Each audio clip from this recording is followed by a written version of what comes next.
By 2070, the climate is out of control and the sun has turned deadly. The world is split between those who can buy their way to safety and those left to die. The decision isn't made by gods, it's made by corporations. Hey! Milton! This is on you! Year 2037. The Earth is on the brink of an environmental catastrophe, driven by a rapid rise in global temperatures. People are sounding the alarm, organizing protests and demanding that governments take action to prevent even greater disaster and devastating consequences. The world is plunged into chaos and destruction caused by natural disasters. Wildfires, droughts, tsunamis, and floods have become a part of everyday life, regularly claiming hundreds, thousands, sometimes even millions of human lives. You'd think that in the face of such a global crisis, governments would unite with the people to save the planet. But the reality is very different. Corporations and businesses that control the world aren't willing to make sacrifices. The rising average temperature fuels pharmaceutical industries, and demand for batteries and power cells has skyrocketed. Amid these events emerges Nicholas Bilton, owner of the largest corporation effectively ruling the world. They're extracting natural resources, have patented water desalination technology that sustains human life, and are building new housing in places where it seems impossible. Activists continue to push for tough measures, knowing that rising temperatures could wipe out not only animals but people as well. But business leaders remain skeptical. They live in the here and now. They're ready for the apocalypse and the planet's destruction, knowing they'll die before that happens, and be buried happily in golden sarcophagi. The United Nations keeps up the appearance of an organization with any real influence over the world and business, but it's all a farce. At a meeting in Tel Aviv, they fail to reach any consensus. The Algerian representative is willing to compromise if poor countries get access to desalination technology but is forced to leave the meeting. His wife, Rebecca, rescues birds in a burning forest but has to evacuate by helicopter due to the onset of labor. Soon, she gives birth to a boy, which causes Omar to lose focus on the bigger global issues. As a result, Bilton pressures UN representatives into allowing business to keep destroying the planet. Amid these global crises, personal dramas unfold that make people forget about the climate and the looming end. Zucker is a simple guy who returned to Israel to become a rabbi and help those in need. His father is a powerful businessman, obsessed only with money. Even when his wife faints and hits her head, he doesn't break away from an important phone call. Zucker's mother and Ben's wife hang between life and death, but the old man realizes it too late, when his son turns away and walks out. A smug businessman named Junior is convinced he can plunder and exploit the planet. He plans to build a massive casino in the middle of the Arctic Ocean and partner with Bilton, unaware of the more powerful businessman's true intentions. Bilton isn't interested in the casino, he's after the land underneath, rich in precious metals. Amid the panic and crisis, prices for these resources are soaring, but no one can afford them. Caught up with more immediate problems, Junior starts to suspect trouble, and faces another problem. The Chinese have arrived on this land. They're ready to claim the uninhabited island and squeeze every last financial opportunity out of it, sparking new conflicts. Despite global and economic turmoil, Junior acts carefree, but even he experiences a strange accident, as if nature itself is striking back. While on the beach, he spots a baby seal and dreams of killing it. The seal's mother takes this as a threat and brutally kills the businessman, reminding everyone that nature is stronger than humans and can defend itself when pushed to the edge. When Bilton arrives at the UN meeting, some activists set themselves on fire to show their readiness to protect the planet. The businessman reacts indifferently to these sacrifices, worried only about the number of zeros in his bank account. Through deception, he forces the UN to make decisions favoring his interests, allowing the continued exploitation of Earth with irreparable damage. He owns nearly everything imaginable and gives people so-called crumbs from the table to turn them into his slaves. Soon, this leads to even greater environmental disasters. Bangladesh, Havana, and other countries are swallowed by rising waters, while Australia, the Amazon, and China burn in wildfires. The year is 2046. The global average temperature has risen by 1.8 degrees Celsius. If it goes up another half degree, it could lead to humanity's extinction. Over the past century, more than 400,000 animal species have died out or disappeared, yet business keeps going, relentlessly draining Earth's resources and destroying everything in its path. Trying to make a difference, Rebecca takes a job at a company that collects biomaterials. Their goal is to gather samples of every existing animal species, with hopes of bringing them back once the planet becomes habitable again. Alongside her work, Rebecca, a marine biologist, is raising her son Ezra. Her husband Omar died trying to save others, so Rebecca is now a single mom. While working in Colombia, she monitors a female humpback whale, searching for a way to communicate with her. In 2046, life gets harder every day. Many children are born with heart and lung defects, making it deadly for them to be outside without masks and heartbeat sensors. Ezra has to wear a mask and stay calm, but after a fight at school, he has a seizure and ends up in the hospital. Rebecca urges him to take care of himself, finding comfort by talking with the voices of her late mother and husband. She uses their voices to mimic animal sounds and understand what the creatures are telling her. She also watches old videos of her mother, who passed away from cancer. While working in the Pacific Ocean, Rebecca finally finds a way to communicate with the female humpback whale. Drawn by the whale's calls, she learns about her life and story. Thanks to translators, Rebecca and the whale understand each other perfectly. They don't just communicate, they become friends. The whale reveals she had a mate, but he died years ago and now lies decomposing on the ocean floor. Recently, she heard the calls of another male and hopes to find him to continue her species. Wanting to help the whale survive, Rebecca asks her company to provide food for her, but the whale can eat up to 3 tons a day, which is unacceptable given the world's widespread hunger. Soon after, Bilton offers to partner with the DNA collection company. He's ready to buy them out or invest in further research, pretending it's a noble mission to save the world, or what's left of it. A few days later, Rebecca returns to work and meets Hendricks, the assistant to the company's director. He delivers chilling news. The female humpback whale is the last of her kind. The supposed male doesn't exist. They've been deceiving her by playing old audio recordings. The whale whose call she heard died 7 years ago after being struck by a ship. The company is ruthless, and their goal is to force the whale to end her life in a place where they can recover her body and take DNA samples. Rebecca leaves her workstation and tries to confront management, realizing this is standard practice. They're not helping or protecting the animals, they're actually enabling their extinction, all while collecting DNA samples beforehand. This illusion of saving species is really designed to rid the planet of unnecessary mouths that consume precious food supplies. Knowing she's been blatantly lied to, Rebecca returns to her post. Ignoring safety protocols and refusing to record the conversation, she reaches out to the female humpback whale to warn her of the danger. Upon learning the truth, the whale thanks Rebecca and decides to die peacefully and quietly so that humans can no longer reproduce her kind. Because there's no recorded proof of the conversation, Rebecca is reassigned to the north, where she's tasked with monitoring the last wolf on Earth. The woman feels a deep sadness. It's clear to her the world she once knew is disappearing. Her son owns thousands of talking animal toys, all of which serve as grim reminders of the date when these creatures vanished forever. Before leaving Colombia, Rebecca and Ezra stop out in the open ocean to call the female humpback whale and say goodbye. Year 2047. The temperature keeps rising, and the world's oceans have surged more than 38 centimeters. Amid total chaos and disaster, Miami is slowly sinking underwater. Rabbi Zucker saved his mother and moved to the city to lead the Israel temple, but the place is steadily drowning. To stop this, he goes to a specialized government department and asks for financial support. Only the government can provide the equipment needed so the congregation can pump out water and protect the temple from being completely flooded. Back at the temple, Zucker holds a meeting with the congregation, hoping they'll be able to gather there again next year. Alana, the daughter of a wealthy Jewish businessman,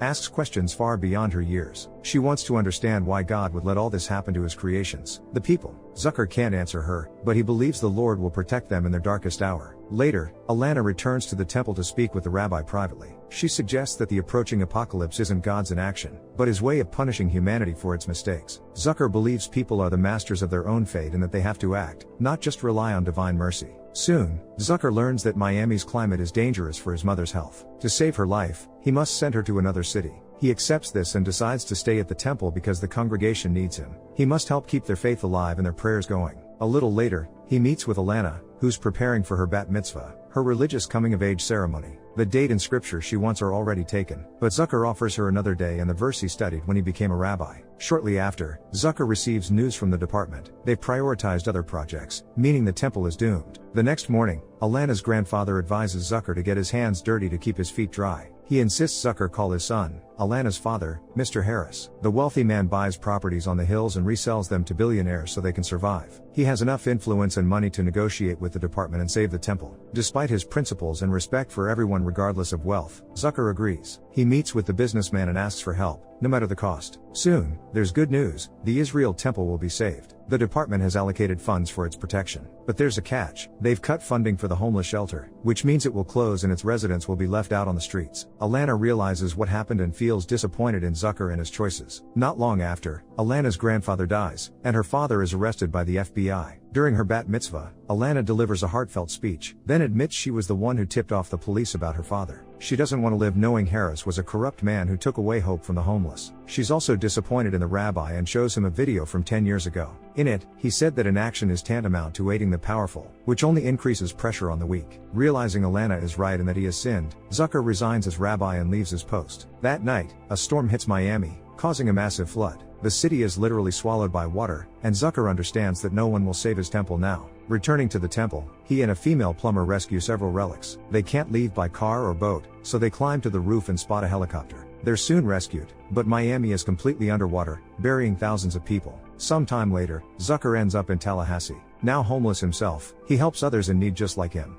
When he meets Alana again, the former rabbi confesses his sins and realizes his path is one of redemption. In the end, he concludes that everything depends on humanity itself. We have no right to rely on God and expect his help until we change ourselves. Alana agrees, standing by his side as they help feed the homeless. Year 2059. The average global temperature has risen by 2.2 degrees Celsius, causing over 1 million deaths every year due to extreme heat. Amid this ongoing environmental crisis, the U.S. president makes a bold move to ban geoengineering projects that aim to alter the climate. Scientist Jonathan Shopen sees this as a personal victory, but his son Rowan is furious. Rowan, also a scientist, firmly believes that forced climate modification is the only way to save humanity. On Father's Day, Jonathan hopes for a call from his son, but Rowan switches off his phone and disappears without a trace. It soon becomes clear that he's traveled abroad to meet his stepmother, Gita Mishra, a brilliant geoengineer who also designs drones. Gita's company, Alpha, owned by the billionaire Bilton, heavily relies on these drones, and its stock value keeps climbing, making Bilton richer and more powerful than most politicians. Gita and Rowan then announce the maiden test flight of the world's first carbon-neutral, unmanned cargo plane. Powered by solar panels, it can stay airborne indefinitely and carry up to 250 tons of cargo. To prove her invention's viability, Gita pilots one of 15 drones herself. As she takes off and Rowan controls the flight from the ground, Jonathan starts suspecting that his ex-wife's new project isn't what it seems. He realizes it's an act of international terrorism, a geoengineering experiment meant to manipulate the climate. Soon, Gita sends a video message to the U.S. president explaining the situation. Jonathan understands the risks. The outcome is unpredictable, like playing Russian roulette. It could protect the planet for years, or it could speed up its total destruction.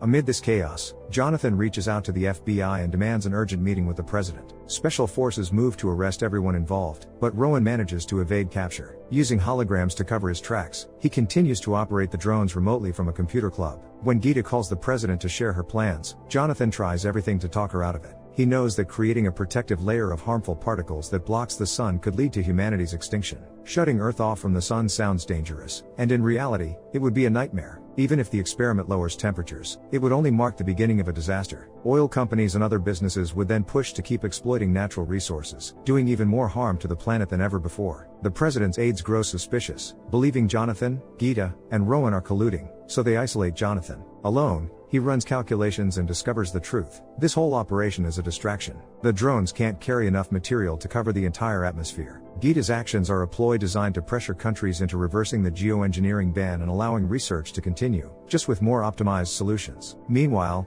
Bilton calls the president to share his strong opposition to Gita's plans and the potential fallout. Soon after, the fighter jets escorting Gita's flight turn back. Gita naively believes she's succeeded and that laws will be changed, but it's all a lie and a diversion. Once the cameras stop tracking the flight, an unknown missile shoots down Gita's plane, killing the brilliant inventor. It becomes clear that Bilton is behind it, though there's no direct proof. Jonathan is devastated, and Rowan vows to carry on his stepmother's work. It turns out the harmful particles weren't on the planes at all. They were stored in Alpha's drones. Millions of them are scattered worldwide, and Rowan programs them to rise into the sky and release the particles before disappearing. The sky changes as a protective layer forms, but Jonathan still doesn't know what the consequences will be. It might save humanity, or it might just speed up its complete extinction. Gaurav is a small-time criminal living in Mumbai, a city crippled by severe environmental collapse. Due to the toxic air, people are only allowed outside after sunset, relying on oxygen tanks just to breathe clean air. As they watch a plane carrying Gita being destroyed, Gaurav is offered a risky job, to drive a truck and deliver a mysterious cargo across the border. He's paired with Neil, a one-legged man who will accompany him on the journey. Neither knows what they're transporting, but the job pays 10,000 euros each, a hefty sum for such a dangerous mission. Setting out at night, they stop at dawn and spend the day sheltered inside protective suits. Meanwhile, a ruthless bounty hunter working for Bilton arrives in Mumbai. Using drones to track Gaurav and Neil, she sets out to eliminate them and seize the cargo for herself. Later that night, corrupt cops intercept the pair, clearly aware of the secret shipment and ready to execute them. But Neil saves Gaurav by taking out 3 officers, pushing the bounty hunter even closer on their trail. At their first stop, they meet the client and bring along a strange biologist, who is to handle the cargo's secret purpose. The container holds rice grains, but not ordinary ones. These are stolen from Spitsbergen, Norway, and crucially, lack the corporate markers that restrict their use. This means the poor can harvest the crop freely, offering a lifeline to those starving. For the next leg, the trio uses a UN off-road vehicle, which should be immune to police interference. On the way to their next destination, they're ambushed by a gang of rowdy kids. When the sun rises and the temperature spikes, one of the boys collapses, close to death. Neil risks his own health to save the child. Once the heat subsides, Gaurav helps Neil recover, and they travel to the boys' village, only to be confronted by the bounty hunter again, determined to steal the cargo and leave no witnesses. In the ensuing shootout, Neil is gravely wounded trying to protect Gaurav. The boy's mother steps up to defend Neil, killing the bounty hunter while Gaurav distracts her. Despite their efforts, Neil succumbs to his injuries. Gaurav finishes the mission, delivering the precious rice grains for distribution. Back in the village, he reconnects with the boy and witnesses a miraculous event, rain falling after a long drought, a symbol of hope and a brighter future ahead. It's 2066. The global temperature has risen by 2.32 degrees Celsius. Rebecca's son, Ezra, has grown up and moved to London. He still struggles with heart problems, which not only make the heat unbearable but also affect his memory. Thankfully, advanced technology now allows people to store memories like data on a hard drive. But the catch? It's incredibly expensive, and the prices keep climbing, forcing Ezra to work harder and longer. Ezra offers a unique service. He's a lick-A person who impersonates others for money. His clients include an elderly woman grieving her lost son, a gay man mourning a lost love, and Natasha, a single mother struggling to raise a troubled daughter. By altering his eye color, hair, accent, and memories, Ezra fully steps into their shoes, helping them fill the emotional voids in their lives. He even plays with Natasha's daughter and supports her healing from trauma, hoping to get well paid for his work. But beneath the surface, Ezra is deeply broken. His beloved girlfriend, Lola, died 3 years ago while pregnant. Despite treatment, she didn't survive. Ezra fights to hold on to his memories of her, but as storage costs rise, he's forced to delete parts of his past, slowly losing himself and his own history. A few days later, Ezra and Natasha take her daughter to a child psychologist. The sessions help, but Natasha wants more than just a father figure for her daughter. She longs to feel loved and touched, but Ezra strictly refuses. He lives by rigid rules: no insults, no physical contact, nothing that clashes with his moral code. Soon, Ezra realizes his memories are slipping away no matter how hard he tries to keep them. Some he has to erase because of the high costs, others fade due to his heart condition, which causes brain damage and memory loss. In a desperate attempt to remember Lola, he hires a lick to impersonate her. She's willing to be intimate and repeats Lola's words, but she can never truly replace her. Disappointed and heartbroken, Ezra deletes all his memories, except those of Lola. It seems like he'll remember her forever, until an ecological disaster floods the city housing his hard drive, wiping out millions of memories worldwide. In despair, Ezra promises a hefty reward to his neighbor if he can restore his memory from backup servers in Russia. To pay for it, Ezra has to earn a lot, fast. He drops his personal restrictions, knowing it's the only way. Ezra becomes a ruthless debt collector, evicting people from homes and jobs, stirring up conflict. He's willing to do anything for money, but can't refuse Natasha and her daughter. Spending an evening with them, he suddenly realizes he's forgotten his own mother, and it brings him to tears. Seeking solace, he makes love to Natasha, and the next morning, shockingly, he invoices her. Hurt and disappointed, Natasha blocks him, while Ezra keeps chasing money. He even agrees to pretend to be the lover of a wealthy woman and takes a punch in the face, but the pay is good. Realizing his mistake, he apologizes to Natasha and asks for money. She tells him he can't live in the past and must move forward. Taking her words to heart, Ezra lets go of his memories. 3 months later, Ezra, Natasha, and her daughter have formed a happy family. The news reports that people have successfully restored a humpback whale and developed the ability to create children. On screen, they show the whale, Lola, and his mother Rebecca, but Ezra doesn't remember or recognize any of them. The year is 2068. The global temperature has risen by 2.44 degrees Celsius, and Earth's population is nearly 10 billion. As a result, almost all food is artificially produced. On New Year's Eve, Gusti and Sylvie throw a small party, inviting their best friend Nicholas and his girlfriend Elodie. The party is served by Anna, a poor young woman willing to work without tips. What starts as a simple, heartfelt gathering quickly shifts when Gusti makes a surprising confession. He's invested in hundreds of failing projects, but one finally found success: the Life on Pause project. It lets people upload their memories to cloud storage and essentially resurrect themselves 10, 20, or even 100 years later. They can come back in the body of an animal or a young person, and even do it multiple times. As a shareholder, Gusti has been invited to participate, and he's decided to go through with it the next morning. So this evening is a goodbye party.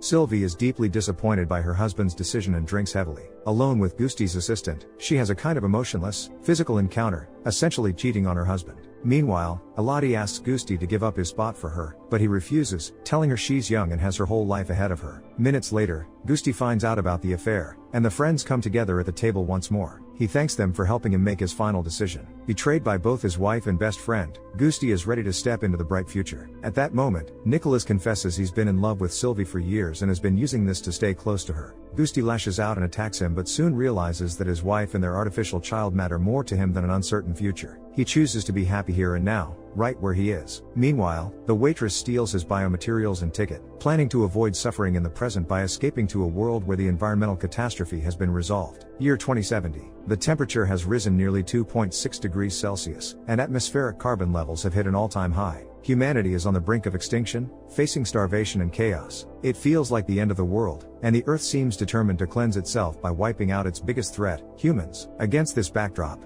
it becomes clear that Bilton isn't a humanitarian or a savior. He's a businessman who took over the world. Accused of ecological genocide, lawyers prepare a case to hold him accountable and put him behind bars for the next 30 years. The first witness is Rebecca. She worked with whales and collected DNA samples from every known animal species. But it turns out this was actually a Bilton Corporation project, not to save species, but to create exclusivity and profit in the future. The defense attorney easily challenges her testimony and even provokes Rebecca, deliberately bringing up her son. In a tragic turn, Rebecca jumps off a skyscraper roof, taking her own life. Next up is Jonathan, a scientist who once proposed effective solutions, now seemingly pointless. Bilton deliberately ignored these projects and refused to fund ideas that could have saved the world. The defense attorney defends Bilton again, accusing Jonathan of inaction. Jonathan's son is in prison for international environmental terrorism, and his ex-wife died in a plane crash, so Jonathan is ruled an unfit witness. The prosecutor continues searching for witnesses, but most are too afraid to speak against Bilton for fear of dying. She then calls a woman who tells the story of a brilliant scientist who once created a device to regulate carbon levels, a device that could have saved humanity, but Bilton had her killed. Decema, Bilton's stepdaughter, realizes this scientist was her mother and that Bilton deliberately murdered her to seize the technology. Now, Bilton's company unexpectedly unveils a product that can reduce carbon levels. The judges see this as a gesture of redemption and an attempt to save humanity, ultimately clearing him of all charges. Bilton then tries to bribe the prosecutor by handing over footage showing that her activist husband was killed on the orders of his assistant, Marta. The prosecutor meets with Marta and discovers it's just another one of Bilton's schemes. Decema contacts Marta and the prosecutor, then goes to court to testify against her stepfather. It turns out Decema found old video recordings from Bilton's office. The sun had become deadly, and carbon was killing people, yet the businessmen decided to cash in on it. During negotiations, they agreed on a carbon level to lower it just enough to appease humanity but continue profiting. Essentially, the rich choose who lives and who dies. In light of these new revelations, the judges reverse their decision and send Bilton to prison. Now Decema, Marta, and others can use the device to restore the Earth to a healthy state. It becomes clear that the true culprit behind the ecological disaster is human greed, unchecked and insatiable. As the Earth fades away, yet we keep counting, dividing, and making choices, have we become gods destroying our own paradise? Why do so many people remain inactive, even knowing it will lead to the collapse of all life on this planet? Share your thoughts in the comments down below, smash that like button, and don't forget to subscribe. See you in the next video.